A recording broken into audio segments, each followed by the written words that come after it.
Hey everyone, welcome back. You've probably heard the headlines: rising tensions between the United States and Iran, and now talk of targeted airstrikes on Iranian nuclear facilities. But what does this really mean? Beneath the military jargon and political posturing lies a complex story, one of global power, fear of proliferation, and the cost of preemptive warfare. This isn't just about bombs and bunkers, it's about global stability. Let's dive into what's really going on. The history of Iran's nuclear program. Iran's nuclear ambitions go back decades. In the 1950s, with US support under the Atoms for Peace program, Iran began developing nuclear energy, but after the 1979 Islamic Revolution, Western trust collapsed. Accusations that Iran was secretly pursuing nuclear weapons led to sanctions, threats, and constant surveillance. Iran has always claimed its program is peaceful for energy, not bombs. Still, enrichment facilities like Natanz and Fordow have raised alarms, especially among Western powers and Israel. These suspicions have turned Iran's nuclear sites into potential targets. What sparks a military strike? No airstrike happens in a vacuum. What triggers an operation of this magnitude? In this case, it's a mix of stalled diplomacy, intelligence reports, and political pressure. When negotiations break down and nuclear progress speeds up, hawks in Washington see force as the only option left. Some see it as preemptive defense, others a dangerous overreach. Either way, a single military decision could ignite a regional war. The philosophy behind preventive strikes, the core idea: stop the threat before it becomes unstoppable. Supporters of airstrikes argue that a nuclear-armed Iran would destabilize the Middle East, threaten allies, and spark a regional arms race. They believe targeted strikes can delay or destroy Iran's nuclear capabilities.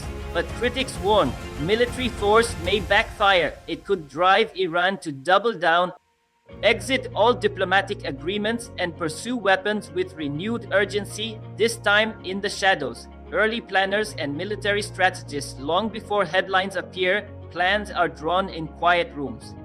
Military strategists and intelligence agencies map out possible targets, analyze defenses, and calculate risks. US Central Command, CNT Command, has long maintained detailed operational plans for such a mission. These aren't ordinary bombing raids. Iran's facilities are deep underground, heavily fortified, and widely dispersed. Striking them requires precision, stealth, and coordination, often with regional partners. Mobilizing the military machine, carrier strike groups in the Persian Gulf, stealth bombers at undisclosed bases, cyber units on standby. Once the green light is given, everything moves fast. US forces would likely use a combination of airstrikes, cruise missiles, and cyber attacks to paralyze Iran's defenses. The operation would last hours, but its consequences could last decades. The role of intelligence and surveillance satellites, drones, wiretaps, and human assets have monitored Iran's nuclear program for years. The decision to strike depends on intelligence, but no intel is perfect. A misreading of Iran's intentions or missing a hidden site could mean the strike only delays, not prevents, a nuclear breakthrough. Intelligence also plays a key role in identifying secondary risks like retaliatory attacks on US bases, Israeli cities, or global shipping lanes. The first bombs drop, imagine a pre-dawn sky over Natanz lights up. The roar of stealth aircraft, shockwaves ripple across the region. Iran's nuclear centrifuges are reduced to rubble, but the damage isn't just physical, it's political, psychological, and possibly irreversible. The world reacts, markets panic, allies scramble, enemies mobilize. Iran's retaliation, asymmetrical warfare. Iran doesn't match the US in conventional firepower, but it's not defenseless. Its strength lies in asymmetry, using regional proxies like Hezbollah, cyber attacks, and missile strikes. If Tehran retaliates, US allies like Israel and Saudi Arabia may be targeted. American troops in Iran, Syria, and the Gulf become high-risk assets overnight. The region teeters on the edge of wider war. Global reactions and diplomatic shockwaves, allies split.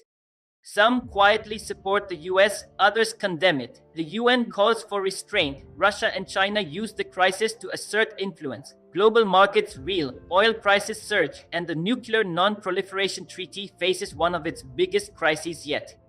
Media's role, coverage, and controversy. Mainstream media floods viewers with maps, strike videos, and expert panels. Independent media, however, often questions the narrative, highlighting civilian cost and legal questions. Social media becomes a battlefield of its own, with real footage, propaganda, and misinformation competing for attention. The debate, diplomacy versus destruction, was there another way? Could diplomacy have worked if given more time? Critics argue the airstrike was premature, reckless, and lacking in long-term vision. Supporters say time was running out and inaction would have been worse. This debate plays out in parliaments, protests, and policy briefings across the world. The role of youth and resistance young Iranians, many of whom oppose both Western intervention and their own government's hardline stance, take to social media and the streets. In the US, youth-led protests question endless war and call for transparency. Across borders, a new generation demands alternatives to war-first foreign policy.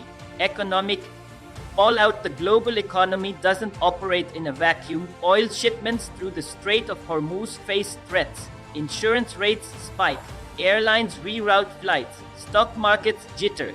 Everyday people feel the costs in gas prices and market instability. The propaganda war. Iran's state media shows images of resilience and rage. The US releases satellite images of successful operations. Each side spins the story. Public opinion becomes another battlefield, one where perception shapes policy. Future of US-Iran relations. Will this be a turning point or the beginning of something worse? The strike may delay a bomb, but can it build peace? That's the question leaders and people around the world must now confront. Resistance and resolve within Iran. Despite the fear, the fallout, and the uncertainty, many Iranians refuse to break. National pride swells. People volunteer to rebuild even as their homes shake from distant explosions. University students, engineers, and even dissenters rally around the idea that no foreign power should dictate Iran's future.